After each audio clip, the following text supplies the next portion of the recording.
All right, ladies and gentlemen, welcome to MLM Monday, episode 42.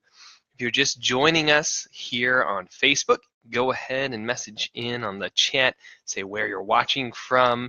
If you're watching on replay, say checking it out on replay, or just say replay below in the comments. Really excited to have you guys hop on the show today. There were a bunch of messages and private messages came from last week's episode and from our newsletter about this idea of cooperative campaigns. I even had another meeting today with a client for over 2 hours about cooperative campaigns and how they can be used. And there's a really interesting part of that conversation that's perfect to dig into here on the show today. It's the idea of when to actually get the reps involved in the sales process, when that communication, that person is coming from a cooperative campaign. Let's do a real quick recap for those of you that didn't get a chance to check out last week's episode. So a co-op campaign is when you have someone who's like an influencer or someone who has a big audience or some sort of a great PR opportunity where instead of that person building a downline in your organization in network marketing or direct sales, you want to take that person who's an influencer and have their traffic that they send, all the people, the eyeballs that they send to your company's website, go to a special web page where we'll then rotate that traffic and give it to different people inside of the organization. That's the idea of a co-op campaign. So as an example, if you knew Donald Trump and were a friend of Donald Trump's, he's the president of the United States, right? Donald Trump probably isn't going to take a position in the downline of your company, even if he's a big fan of your product or service. But if you have a video of Donald giving a press release that he could push out on his Twitter page of how much he loves your product and service, you wouldn't want him to have a position in your comp plan where he's building a position, but you could have all those people go to a website where those leads could be rotated to different salespeople in your network marketing organization. So that's what a co-op is. So let's talk about this idea of when to get a rep involved. It's a great question. You can have people, there's people who will say, well, we don't want to get the rep involved until after the person bought. And there's other people who, on the complete other end of the spectrum, that say, I want to get the actual independent rep involved right away. As soon as someone gives us their information, let's text that to the rep and have the rep start following up and building a relationship and helping us with that sale. So the question is, what should you do, right? That's what we got to decide today is, hey, when should you get the rep involved? What does that feel like? What does that look like? What does that taste like? When should this person be a part of the process? So we're going to walk through an exercise called income math, and I'm going to walk through these experiences so you get an idea to see when you want to get the rep involved. So I'm going to go ahead and pull up an Excel spreadsheet here. You guys can't see this because you're watching me on webcam, but I'm going to imagine 4 boxes here for you, okay? I'm going to say a sale, and before you have a sale, you need to actually ask for a decision, so a closing, right, where you actually ask for an order. Before closing and asking for an order, there'll be a presentation, and before the presentation, there'll be an invitation, right? In our speed process, we call it sharing, presenting, enrolling, and then after you've enrolled, elevating people who have joined the team, right? So let's back that up. There's usually a sale, and before a sale is someone's asking for the order, a closing, and before the closing is a presentation, and before the presentation is an invitation, right? So let's talk about how many people, let's just do the math, need to come through your process. If you're someone who's running a co-op or some marketing for your direct sales company, let's talk about how many people you're going to need to actually walk through that process to get a single sale. So you can really have an idea of what you need to do to get to where you want to get. So the first example is going to be if we put people through this process with zero relationships, so with zero referral marketer in the field calling and following up and building rapport, just by using technology like replicated webinars, capture pages, sales funnels, right? Now, can you make sales with capture pages, webinars, sales funnels all on their own without picking up the phone? You absolutely can. The truth is it just takes more numbers. It takes more people on the phone to do that instead of traditional co-op marketing, all right? So let's go ahead and step into that so we can all see.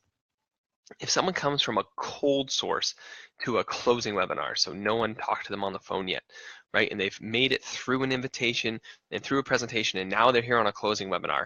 I think we would all agree that those would be really amazing numbers if 10% of them would sign up from that closing webinar, that automated system, and join as a sale. Okay, so we're going to give you the benefit of the doubt of just really good numbers. We're going to say 10% of those people. So to get one sale, you would need 10 people at your closing webinar.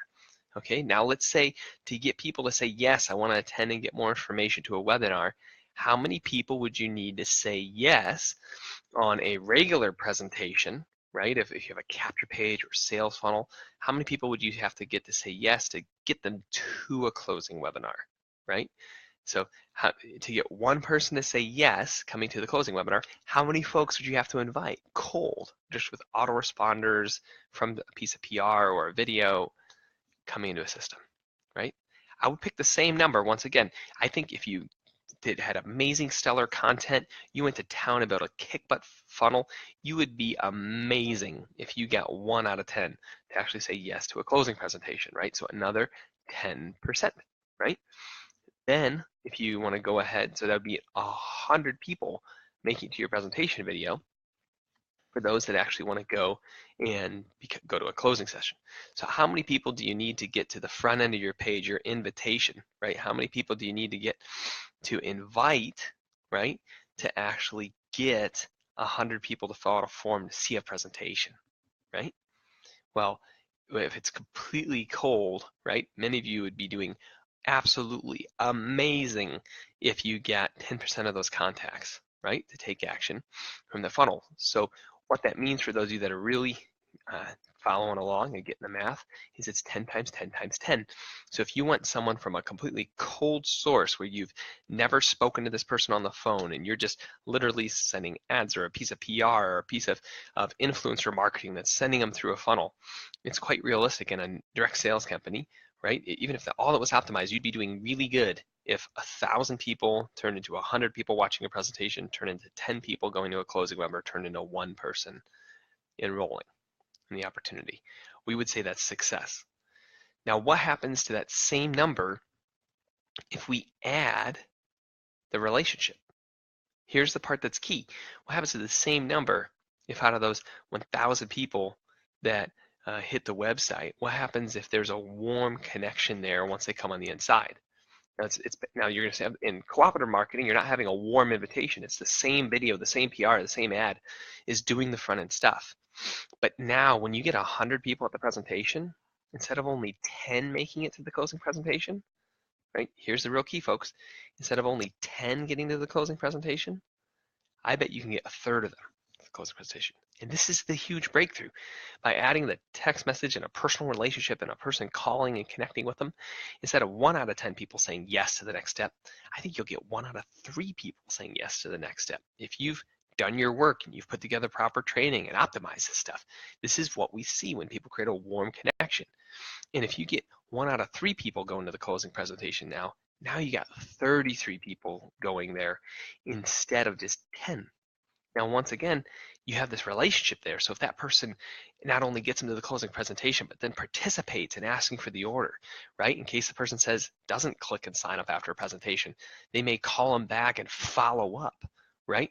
I don't think you get to a third, but I've seen a lot of companies get to a quarter, right? That if there's a warmer relationship with a personal person who's inviting someone, that they could see the community there at a closing webinar. Instead of a 10% closing ratio, I've seen people get to a 25%. I was personally at a 25% ratio back when I was a rep a decade ago in companies, right? And so this is really important income math to understand, because now out of those 33 people, a fourth of them are moving forward, right? So, I mean, you do the math here, this gets really interesting, right? Because if you got a fourth of them moving forward, that could literally be like 8 people instead of 1 person moving forward. So out of the same 1,000 people that come to your website, if you just use automation and you optimize your stuff to sell, you might get 1 sign up. But if you get your field reps involved and you have them follow up right after that initial presentation, that 1 sign up could easily turn into 8. So the question is, what type of results do you want? Now, does that take work? Absolutely, it takes work. But is it worth it to get 8 times the results? Yeah, it is. To walk through this math and get it. Between the invitation, the presentation, right? The close, and then actually signing them up. This is where it's at, guys. So you have to understand when you want to get your reps involved if you're doing cooperative marketing, right? And you have to do the math, right? Of what is it really going to take so you can get your goals, get those people involved. All right, gang. I want to thank you so much for checking out this live stream today. If you want more info on your marketing platform for a direct sales company, if you're running a direct sales company or starting one, or you want to get your direct sales company to another level, reach out to us. Send us a private message. We're pumped to connect with you. We've got a lot of really cool case studies for fun groups I'd love to connect on. Have a blessed day. We'll see you soon. Bye for now.